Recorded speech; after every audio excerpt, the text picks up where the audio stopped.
Existiu uma época em que a Copa do Mundo fazia o tempo parar.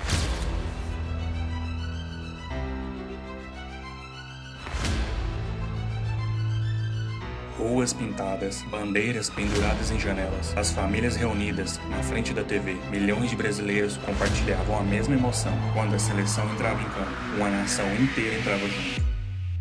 E por alguns instantes, todos sentiam que faziam parte de algo maior. A magia do futebol despertava uma sensação difícil de explicar. A certeza inabalável de que acontecesse o que acontecesse, nós sempre seríamos vencedores.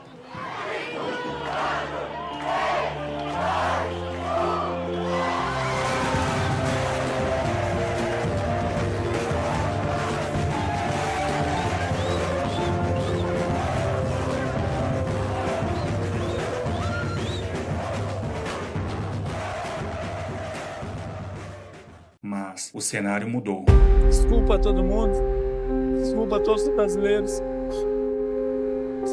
Só queria ver meu povo sorrindo. E era impensável que aquela atmosfera de glória começaria a desaparecer. Porque hoje, a pergunta já não é quantas Copas o Brasil ganhou. A verdadeira dúvida é o que aconteceu com aquela paixão que um dia fez milhões de brasileiros acreditar que tudo era possível. E talvez você já tenha um palpite para essa resposta. E se tiver, me conte aqui nos comentários. Mas se ainda não tem certeza, continue comigo até o fim desse vídeo. E se você gostar desse conteúdo, considere se inscrever no meu canal. Nessa fase inicial, o seu apoio é extremamente importante para mim. Afinal, aqui nós não vamos falar apenas de futebol. Vamos tentar decifrar histórias, mistérios e acontecimentos que moldaram o mundo.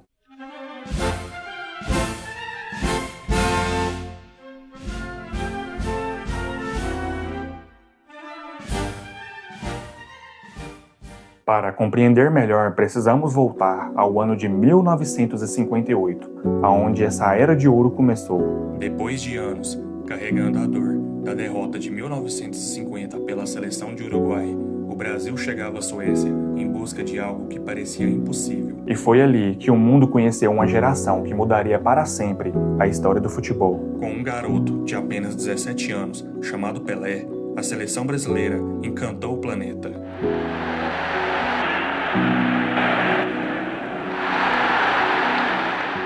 E pela primeira vez, o Brasil se consagrava campeão do mundo. E a partir daquele momento, o futebol deixava de ser apenas um esporte e passaria a fazer parte da essência de uma nação. 4 anos depois, em 1962, o Brasil chegava ao Chile para defender o título conquistado na Suécia. Agora, todos já sabiam quem era o Brasil. Logo no início da competição, Pelé sofreria uma lesão que o tiraria praticamente de toda a Copa. Mas o que poderia ser o fim de um sonho acabou revelando outro gênio do futebol. Garrincha, o anjo das pernas tortas. Garrincha assumiu a responsabilidade e conduziu a seleção em uma campanha histórica. Com dribles, gols e atuações memoráveis, ele se tornou o grande nome do torneio. E no fim, diante a Tchecoslováquia, o Brasil venceu por 3-1 e conquistou seu bicampeonato mundial.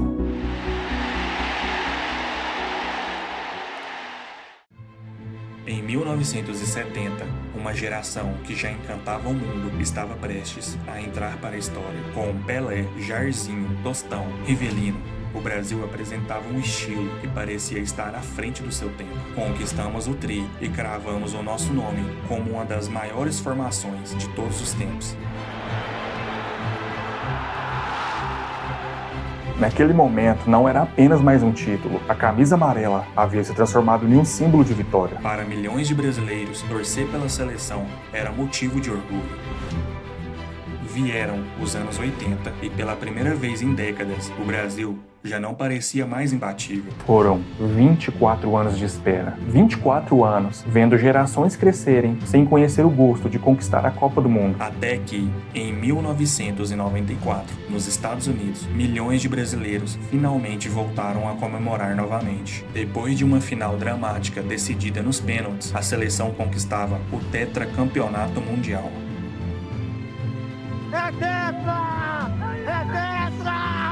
É tetra! Mais uma vez, o Brasil retornava ao topo do futebol. Logo após a Copa de 98, vencida pela França, ninguém podia imaginar que aconteceria uma das conquistas mais memoráveis de todos os tempos. Em 2002, com Ronaldo, Rivaldo e Ronaldinho Gaúcho, o Brasil conquistava o pentacampeonato mundial. Ronaldo Fenômeno carregou a partida marcando os 2 gols da vitória contra a Alemanha. Os jogadores daquele título se tornaram os maiores ídolos do planeta. A camisa amarela parecia para todo sempre ser sinônimo de alegria.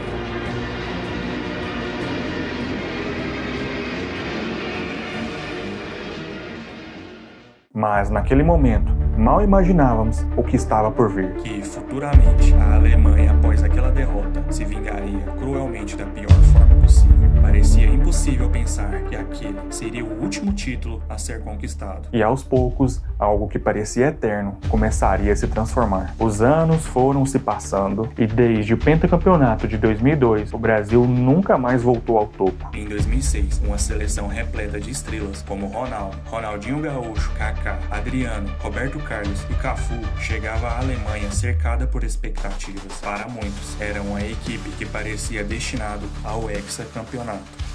Mas é um grande espetáculo, 2 grandes seleções disputando um jogo de futebol, é esporte acima de tudo. Mas, nas quartas de finais, diante a França de Zidane, com um gol de Thierry Henry, o sonho terminou. Uma Copa não é o fim do mundo.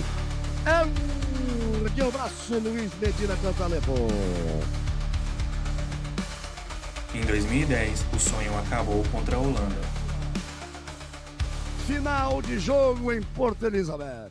Em 2014, a Copa do Mundo era sediada no Brasil e jogando em casa, milhões de brasileiros acreditavam que aquele seria o ano da redenção. Tínhamos a maior estrela dessa geração do nosso lado e essa estrela tinha um nome, Neymar. Durante anos, o Brasil depositou em Neymar a esperança de resgatar a glória perdida, mas nas quartas de finais aconteceria algo que chocaria o mundo. Ninguém esperava que a grande esperança do Brasil sofreria uma lesão grave causada por uma joelhada nas costas pelo jogador colombiano Camilo Zúñiga.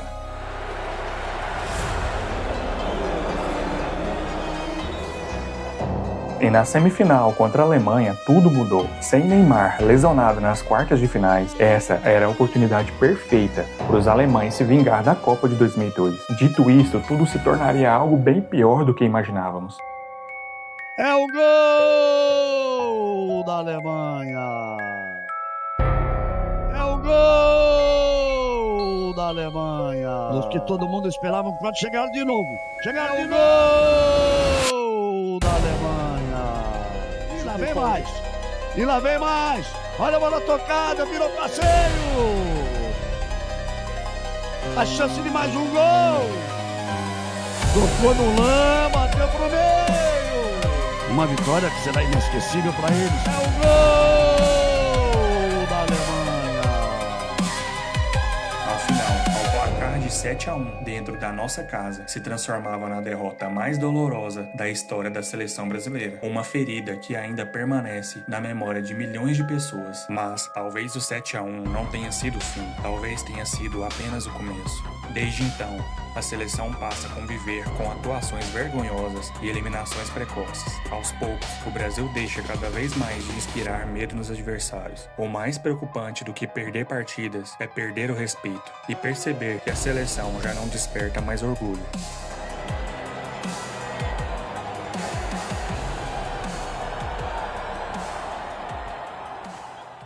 Talvez o mais curioso não sejam as derrotas, afinal, perder faz parte do futebol. Eu acredito que esse afastamento não nasceu apenas disso, foi uma soma de acontecimentos. A primeira delas foi a perda da identificação. Antigamente, o povo via seus ídolos de perto. No Brasil, eram figuras presentes no cotidiano do torcedor. Mas hoje, os talentos saem cada vez mais cedo. Muitos sequer constroem uma história no futebol brasileiro. O torcedor mal conhece e já precisa torcer. E sem essa conexão, não existe esperança. Mas esse foi apenas o começo. Porque enquanto o torcedor se afastava, a CBF parecia fazer o mesmo. Ao longo dos anos, a entidade acumulou escândalos, corrupções, prisões e denúncias. Isso, inevitavelmente, afetou a percepção do torcedor, porque a seleção parecia não representar mais apenas o futebol. Ela passou a carregar o peso de uma estrutura totalmente desacreditada. Nos últimos anos, nem mesmo a presidência de Edinaldo Rodrigues conseguiu trazer a estabilidade completa. E dentro de campo,